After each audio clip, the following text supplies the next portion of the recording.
Ayan, si Mother. Kakarating lang, nagbayad ng ilaw. Para mabilis lang, magsama kayo ng senior citizen sa pagbabayad ng ilaw. Ayun si Apo, nag-lunch na. Yung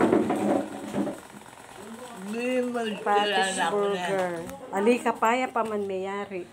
Ayan na si Apo.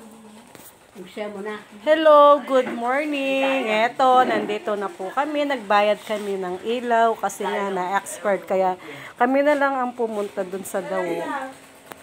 Hi! Oy, libre oh. Ay, karagol na perasog. Perasog, yung baby. Dayop mo. Alitin ko pulo po ito. Mumuli na ako po. Ay ba? Hi! Oy, sa'yo na lahat yan. Grabe.